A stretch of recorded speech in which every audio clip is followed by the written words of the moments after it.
Have you ever wondered how people once told time, in an age before clocks, before ticking hands, before glowing screens and digital numbers? Imagine living in a world where time was not carried in your pocket, not hung upon the wall, but instead stretched across the sky itself. A world where the passing of hours was revealed by the sun and the shadows it painted upon the earth. Shadows and the sun. In those early days, time was not hidden. It was visible. It was a living thing, traced by light and darkness, whispered by the heavens, and marked upon the land by the slow turning of the day. To measure time was more than a convenience, it was a way of aligning human life with the great order of the cosmos. It was a dialogue between the mortal and the divine. For in the steady journey of the sun, people saw not only warmth and light, but the language of hours and seasons.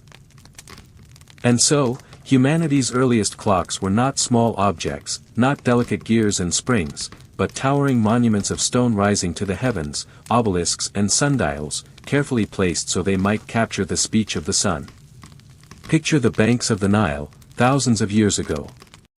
The desert air is cool at dawn, the horizon still painted with the pale glow of morning.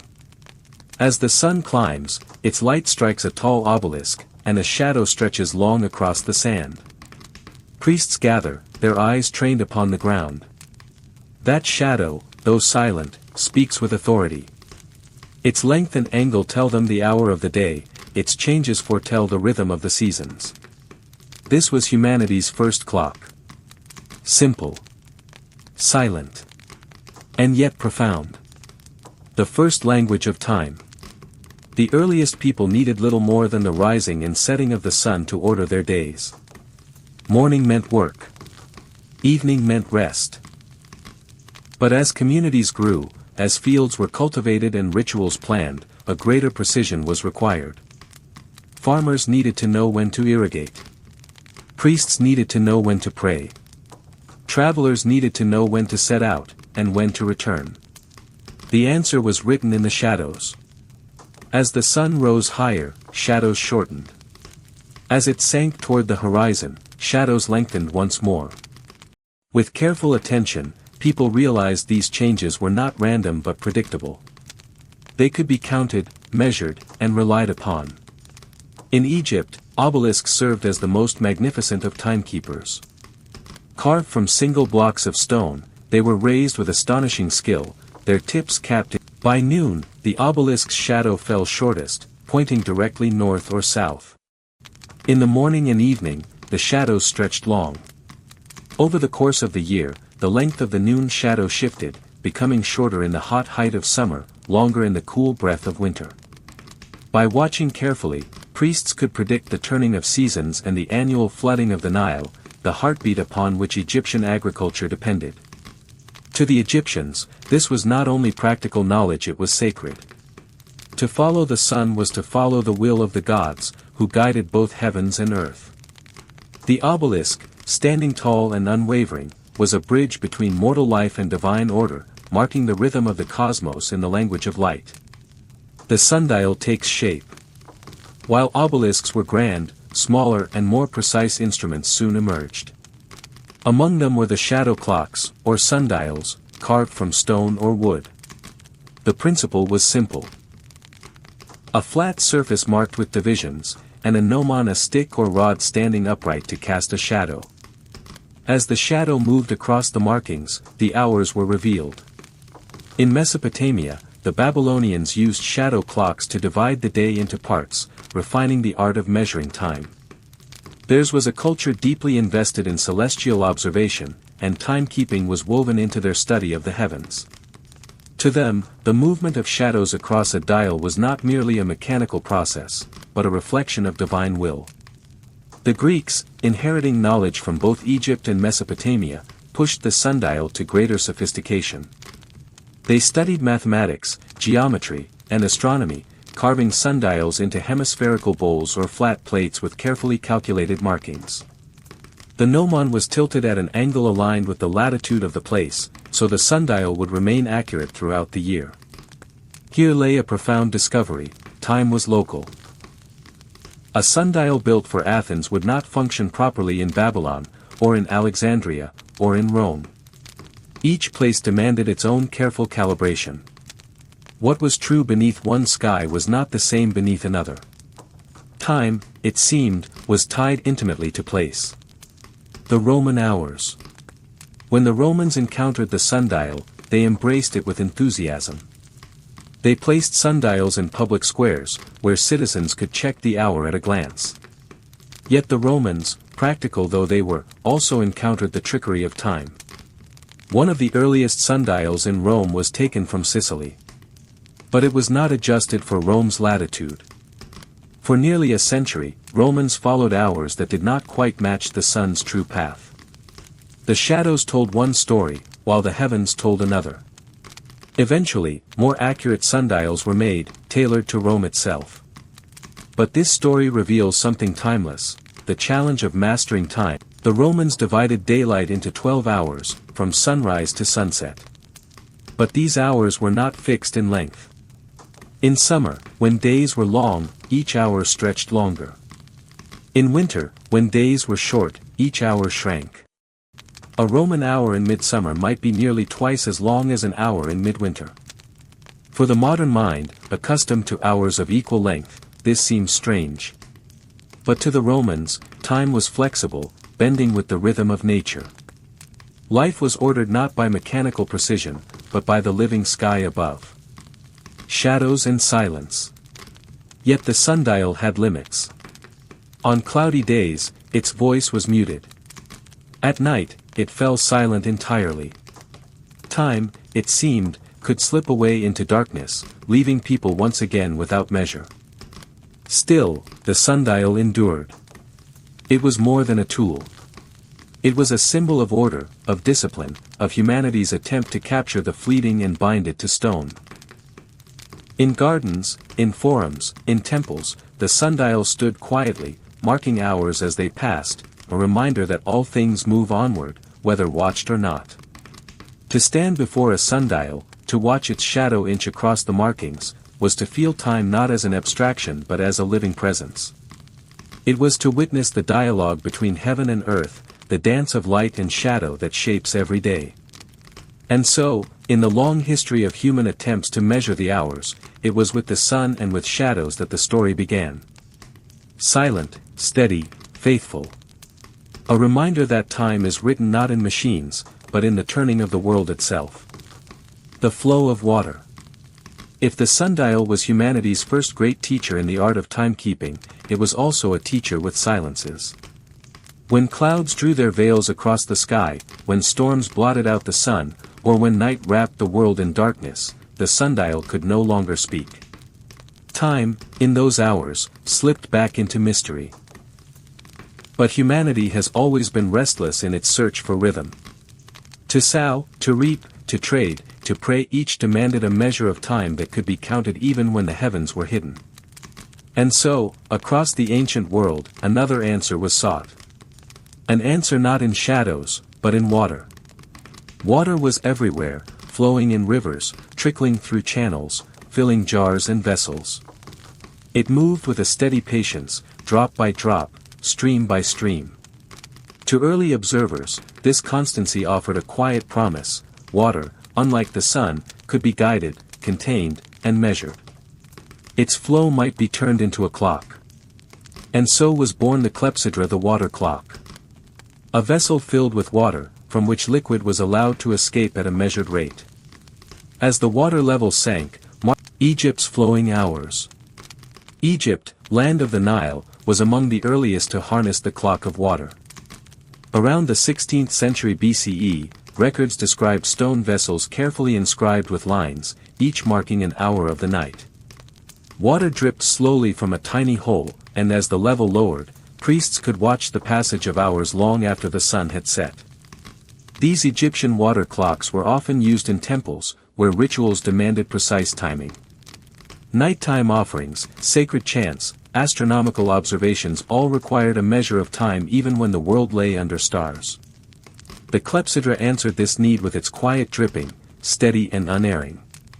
It is said that Amenhotep III, the pharaoh of Egypt's 18th dynasty, commissioned beautifully crafted water clocks. Some were adorned with inscriptions of stars and constellations, linking the flow of water with the heavens above. In this marriage of earth and sky, priests could follow the rhythm of night, their chants rising with each measured hour. To listen in imagination, to hear the faint trickle of water in a stone vessel, is to feel the hush of those ancient temples, the darkness pierced by flickering lamps, as voices echo in slow rhythm with time itself. Mesopotamia and the East. The Mesopotamians, too, experimented with water as a measure. Already masters of irrigation, they understood the behavior of flow and channel. Their priests, watching the heavens and the earth with equal care, may have employed water clocks to time their astronomical observations. For when one traces the paths of stars, minutes and hours must be counted faithfully, even in the depths of night. Farther east, in India and China, water clocks found unique forms. In India, simple bowls of metal, with small holes in their base, were floated upon water. As the bowl filled, it sank, marking the passage of time. These devices, known as gati yantras, were elegant in their simplicity. They served astronomers, priests, and travelers alike, offering a reliable measure that could be carried from place to place. In China, water clocks reached extraordinary refinement. As early as the Han Dynasty, elaborate mechanisms were devised, with gears, scoops, and balances driven by the flow of water. These were not mere vessels but complex machines, anticipating the principles of later clockwork. One of the most famous stood in the city of Kaifeng in the 11th century CE. Designed by the brilliant engineer Su Song, it was not only a water-powered clock but an astronomical tower, over 30 feet high. Water drove a great wheel, which in turn moved celestial spheres, showing the positions of the sun, moon, and stars. Figures of metal men struck bells to mark the hours. It was at once a timekeeper, a planetarium, and a marvel of mechanical ingenuity, an ancestor to the clocks that would later shape the world. Greece and the courts of time. In ancient Greece, the clepsydra found a place not only in temples and observatories, but in the courts of law. For Athens, trials were often timed. A speaker addressing the assembly or defending himself before the jury was given a set span of time. And how was it measured? By water, flowing from one vessel to another.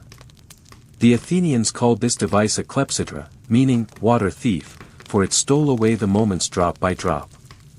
When the water ran out, so too did the speaker's time. To imagine the hush of a courtroom, the anxious eyes of citizens watching the vessel empty, is to feel how tangible time once was. Each drop brought the speaker closer to silence. But the clepsydra was more than a stern measure of justice. It was also a tool of science. Greek astronomers, inheriting the traditions of Babylon and Egypt, used water clocks to time their observations. The heavens moved with precision, and to follow them, one needed instruments equally faithful. The steady drip of water, though simple, provided the rhythm by which stars could be traced. Rome and beyond. The Romans, practical heirs to Greece, also adopted water clocks. Pliny the Elder, in his writings, described them, and records suggest their use in both public and private life. Though sundials remained common, water clocks filled the silence of cloudy days and dark nights. In time, water clocks traveled along the roads of the empire and across the trade routes of the world. They appeared in the palaces of Persia, in the courts of India, in the monasteries of China. Each culture shaped them anew, adding refinements, adornments, and symbolism. In some places, incense was added, so that time was not only measured by dripping water, but by drifting fragrance. In others, floats and gears turned wheels or struck gongs. Everywhere, the principle was the same: water, patient and faithful, flowing with steady measure. The poetry of water time. There is poetry in the water clock, a rhythm that speaks to the imagination. Time was no longer only in the heavens above but in the vessel before one's eyes. To hear the drip of water into a basin was to hear time itself falling, moment by moment, never to return. It is said that in Buddhist temples of China and Japan, water clocks accompanied the chanting of monks. Each drop marked the passing of hours dedicated to meditation, each trickle a reminder of impermanence. Time, like water, flowed on, never pausing, never returning to its source. For those who listened, the water clock was not merely a machine. It was a lesson, a meditation on the nature of existence. Life itself was the legacy of the clepsydra. Though later centuries would bring mechanical clocks of iron and gear, the water clock held its place for millennia. It was versatile, useful by day and by night, adaptable across cultures and climates. It could be grand and complex, as in the towers of China, or simple and portable, as in the bowls of India. Above all, it embodied a truth, that time can be measured in many ways, yet always it flows. Like water, it slips past our grasp, falling moment by moment into the vast river of memory. And so, humanity's second great chapter of timekeeping was written not in shadows, but in water. In temples and courts, in observatories and palaces, in bowls and towers and dripping jars, the clepsydra ticked without a sound, counting the hours with patience and grace. When shadows failed, water spoke. And in its quiet voice, people across the world found the rhythm they sought. Fire, sand, and stars. When water fell silent, when vessels emptied and streams grew still, humanity sought yet more ways to measure the hours. Time was too precious, too necessary, to leave uncounted. And so, people turned their eyes to other forces more delicate, more fragile, yet just as constant. Fire. Sand. And the stars above. Each in its own way became a clock. Each offered a rhythm by which life could be guided. And each spoke with a voice both practical and poetic, whispering lessons about the nature of time itself. The clocks of flame. There is something profoundly human about fire. For countless millennia, flames have been our companions, warming us, feeding us, protecting us from the dark. Small wonder, then, that fire too was pressed into the service of measuring time. One of the simplest devices was the candle clock. The principle was elegant: a candle of known length, burning at a steady rate, could mark the hours as it diminished. Lines were carved into its side, or pins inserted at intervals. As the flame consumed the wax, each line or pin marked the passage of time. Imagine a quiet chamber, a single candle burning in the night. As the wax melts, a pin falls with a soft clink into a metal dish, announcing the hour. Such clocks were used not only in households but in monasteries, where monks kept their vigils by firelight, chanting at hours set by the slow consumption of wax. In China, another form of fiery timekeeper emerged, the incense clock. Here, the steady burn of aromatic sticks or powders measured the. To watch incense smolder is to feel time dissolve, moment by moment, into fragrance and smoke, an image as fleeting as the hours themselves. Sand and the hourglass. If fire brought warmth to the counting of hours, sand brought silence. The hourglass, though simple, became one of the most enduring symbols of time. Two glass bulbs joined by a narrow neck, through which fine sand trickled steadily. As the upper bulb emptied and the lower one filled, the measure of an hour or half an hour, or a few minutes was complete. The hourglass likely appeared in Europe around the early Middle Ages, but its principle may have been known earlier. Its great strength was reliability. Unlike water, sand did not freeze in winter or evaporate in heat. Unlike sundials, it did not fall silent on cloudy days. Unlike candles, it did not waver in the wind. At sea, the hourglass was indispensable. Sailors relied upon it to mark watches, to measure speed, to divide the endless days and nights upon the waves. The steady fall of sand became the heartbeat of a ship, uniting crew and voyage alike. In monasteries, too, hourglasses ticked silently. Monks, bound to strict schedules of prayer, relied on the unerring trickle of sand to summon them to chant. Even in art, the hourglass became a symbol of mortality, of fleeting time, of life slipping away. Paintings and sculptures across centuries depict death carrying an hourglass, reminding all who looked that their own sands, too, were running down. And yet, in its quiet way, the hourglass was also comforting. For though the upper chamber emptied, the glass could be turned, the flow began anew. An hour lost could be followed by an hour gained, a rhythm that mirrored the cycles of life itself. The stars above. But of all the clocks humanity has ever known, none is older, none is greater, than the sky itself. Long before obelisks, before clepsydras, before candles and sand, people looked upward and saw time written in the stars. The night sky is a map. Constellations rise and set in their appointed seasons. The North Star holds steady, a faithful guide for travelers. The moon waxes and wanes, measuring months. The planets wander with stately slowness, tracing paths across the heavens. In Babylon, priests stood upon ziggurats, watching the sky with tireless devotion. They recorded the rising of stars, the cycles of the moon, the eclipses of the sun. Their knowledge shaped not only calendars but also the very foundations of astronomy. In Greece, philosophers gazed upward and sought harmony. They believed the cosmos itself was ordered, that the music of the spheres marked the rhythm of existence. In Egypt, temples were aligned with stars. Certain rituals were begun when Sirius, the brightest star, first appeared at dawn, heralding the flooding of the Nile. Here, the heavens were not only a clock but a prophecy, guiding the cycles of agriculture and the destiny of the kingdom. Farther east, in China, astronomers built great observatories, mapping the heavens with precision. They saw in the stars the mandate of heaven, the legitimacy of emperors, the balance of cosmic order. To follow the heavens was to ensure harmony between earth and sky. And across the Americas, the Maya and the Inca traced celestial cycles with astonishing accuracy. Their calendars, woven from the movements of sun, moon, and stars, stretched across centuries, binding human history to cosmic time. Fire, sand, and stars together. Each of these methods of fire, sand, stars spoke with its own voice. Fire gave light and warmth, measuring hours in fragrance and flame.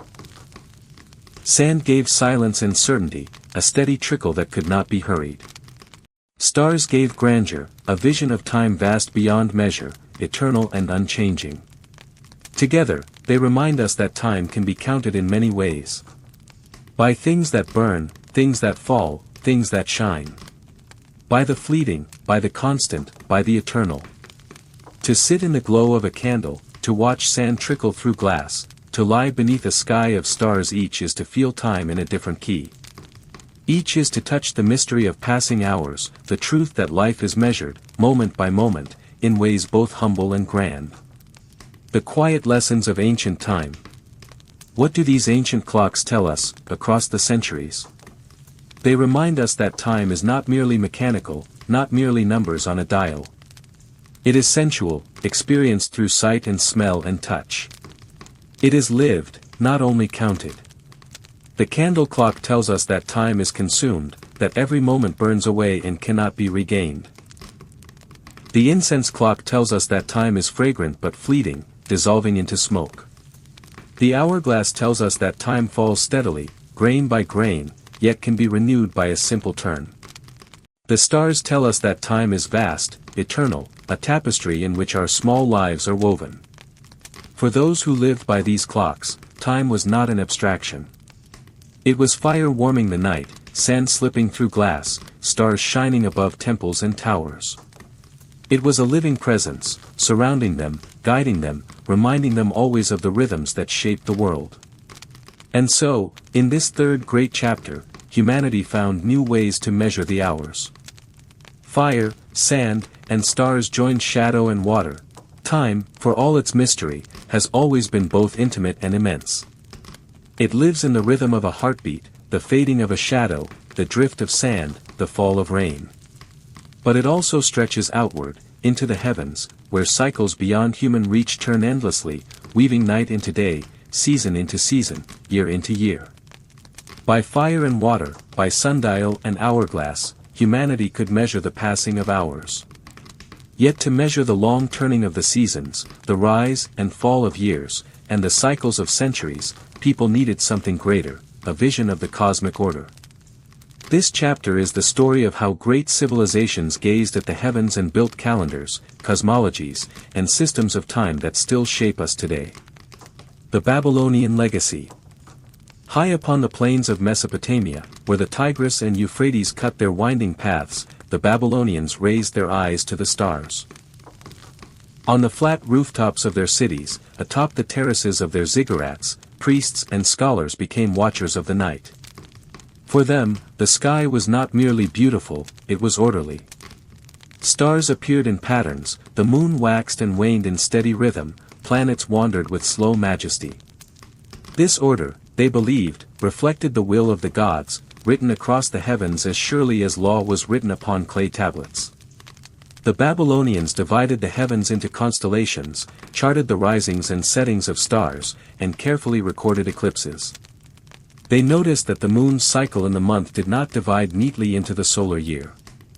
And so, they developed one of history's first lunisolar calendars, adjusting their months to keep pace with the seasons. The number 60, which we still use to divide hours into minutes and minutes into seconds, was their gift to timekeeping. To them, 60 was a sacred, harmonious number, divisible in many ways. From this choice flowed the very structure of the modern clock. Imagine the long nights of Mesopotamia, priests kneeling upon stone platforms, tablets before them, stylus in hand, marking the progress of stars. Each observation was not only science but devotion, a weaving together of heaven and earth. Their records, kept for centuries, laid the foundations of astronomy. To this day, when we divide the circle into 360 degrees, or the hour into 60 minutes, we are echoing the cosmic order first traced by Babylonian eyes upon the night sky. The Mayan calendar. Far across the oceans, under jungles and skies of another world, the Maya built one of the most astonishing systems of time humanity has ever known. For the Maya, time was not a straight line but a living cycle. Their calendars were more than tools of farming or ritual, they were sacred frameworks that bound the people to the cosmos itself.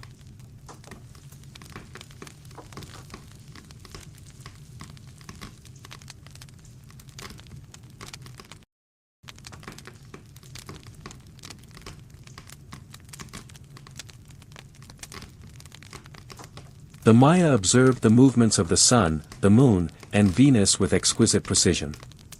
They wove these cycles into several interlocking calendars. The Hab, a solar year of 365 days, guided agriculture. The Tzolk'in, a 260-day sacred calendar, guided ritual. Together, they formed the calendar round, a cycle of 52 solar years. Yet beyond these was the Great Long Count, a vast system that stretched across thousands of years, recording not only human generations but the epochs of creation itself. For the Maya, to reckon time was to place oneself within a cosmic story far greater than any single life. Imagine a Mayan astronomer priest standing atop a pyramid, gazing east as the sun rises. Each dawn aligns with stairways and temples carefully placed to mark solstices and equinoxes. Each ritual is timed not only to the seasons but to the very heartbeat of the cosmos. To live within this calendar was to live in harmony with the universe. Every day had its character, its destiny, its place within the sacred round. Time was alive, and to follow its cycles was to walk upon the path laid out by gods and stars alike. The precision of Mayan astronomy astonishes us still. Their predictions of solar eclipses, their alignments of temples with celestial events, reveal not only knowledge but reverence. To them, the cosmos was a great weaving, and time was the thread by which humanity took its place within it. India and the Great Cosmic Cycles. In India, time was envisioned on a scale of even grander, vast cycles that stretched beyond imagination. Hindu cosmology spoke of yugas, great ages of the world, unfolding in repeating cycles. The four yugas Satya, Treta, Dvapara, and Kali together formed a Mahayuga, lasting millions of years. Beyond these, still greater cycles stretched across billions, measuring the life and death of universes themselves. This vision of time was both humbling and profound. Human life, brief and fleeting, was but a spark within cycles that turned endlessly. To understand time was to see one's place within a cosmos of infinite recurrence. Indian astronomers, too, built precise systems. The Siddhantas and later works calculated planetary positions with striking accuracy. Observatories such as the Great Jantar Mantar, with its monumental instruments, measured shadows and traced the heavens with stone precision. The calendar, both lunar and solar, guided rituals and festivals. Eclipses, solstices, and planetary conjunctions were recorded and interpreted, binding the spiritual life of the people to the cosmic rhythms above. In India, time was at once sacred and scientific, a pattern woven of mathematics and myth, where the sweep of the heavens was reflected in both ritual and From the 8th to the 14th centuries, the Islamic world became a crossroads of knowledge. Scholars translated Greek works, studied Indian astronomy, and built upon Babylonian records.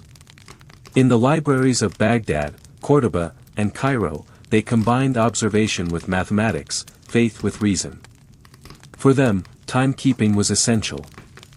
The 5 daily prayers of Islam required precise determination of hours, sunrise and sunset, and the direction of Mecca. This practical need spurred innovation in both instruments and calculation. Astrolabes, intricate devices of brass and silver, became tools of both navigation and timekeeping. By aligning its plates with stars and horizons, scholars could determine the hour of night, the season of the year, and even the latitude of their city. Great observatories were built, such as Maraga in Persia and later Samarkand. There, astronomers charted planetary motions, corrected errors in ancient texts, and refined calendars with new precision.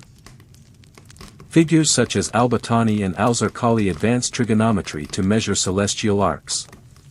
Ibn al-Shatter, working in Damascus, developed models of planetary motion that foreshadowed Copernicus. And the great al-Biruni wrote extensively on calendars, eclipses, and the reckoning of time across cultures. Through their efforts, the Islamic Golden Age became not only a bridge but a beacon. The very hours by which prayers were called, voyages undertaken, and seasons marked owed their accuracy to these scholars of the stars. A weaving of civilizations. Babylon gave us the division of hours, the geometry of the circle. The Maya gave us calendars of astonishing depth, uniting rituals with the cosmos. India gave us vast cycles of yugas and precise astronomical instruments. The Islamic world gave us refined mathematics, astrolabes, and observatories that guided centuries to come. Together, they formed a cosmic order, not one single vision, but a great weaving of many. Each civilization gazed upward, each saw patterns, each measured time in ways that reflected not only nature but the spirit of its people. Time was never merely practical. It was always sacred, always symbolic, always alive. To measure it was to touch the eternal, to find order in chaos, to place oneself within the vastness of existence. The quiet continuity. What unites these traditions, across continents and centuries, is the belief that time is not random. It is patterned. It is woven. It can be, and in this trust, humanity found not only calendars but meaning. To live by cosmic order was to live in tune with something far greater than oneself. The invention of the mechanical clock. Time has always been with us. In shadows cast upon the ground, in water flowing through bowls, in fire consuming the oil of a lamp, in stars drifting across the night. For thousands of years, humanity measured the passing of hours with nature itself, with sand, with moonlight, with the rise and fall of the sun. But eventually, there came a moment when people no longer looked only to the heavens or the rivers or the flicker of a flame. They began to build time into machines. And with this change, the story of time entered a new age. From bells to gears. It began quietly, not with the ticking we know today, but with the sound of bells. In the monasteries of medieval Europe, life was ruled by prayer. The monks rose at dawn, prayed at set hours throughout the day, and ended with vigils at night. Time, for them, was not measured by productivity or commerce, but by devotion. Yet how to know when the hour had come, especially through cloudy skies or long winter nights? The answer was to mark it with sound. Bells rang through cloisters and villages, summoning the faithful to prayer, dividing the day into sacred rhythm. At first, these bells were struck by hand. But slowly, mechanisms appeared, weights that dropped, levers that moved, hammers that struck. These were not clocks as we imagine them yet, but striking devices, early steps toward the machine that would soon be born. The sound of a bell echoing across a valley was not just a call to prayer. It was the first whisper of mechanical time. The first mechanical clocks. Around the 13th century, in the towns of Europe, the first true mechanical clocks appeared. No one knows exactly where the very first stood, perhaps in England, perhaps in Italy, perhaps in France. But by the late 1200s and early 1300s, towers were rising with great iron machines inside them, machines unlike anything the world had seen before. These early clocks did not yet have faces or hands. They did not display the hour, they announced it. Huge gears turned slowly, powered by falling weights, regulated by primitive escapements, and at the appointed time, a hammer struck a bell. The people of a town would hear it and know, the hour had come. For the first time in history, the passing of hours was not only seen in nature, but kept alive by wheels of iron, turning in endless rhythm. Imagine standing in a medieval square as the bell of a tower clock sounds across stone walls and thatched roofs.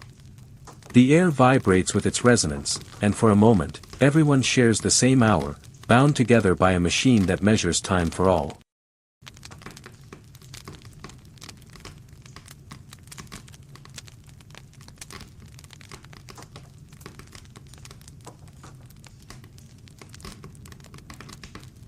Gears, escapements, and hands. The great innovation of the mechanical clock was the escapement.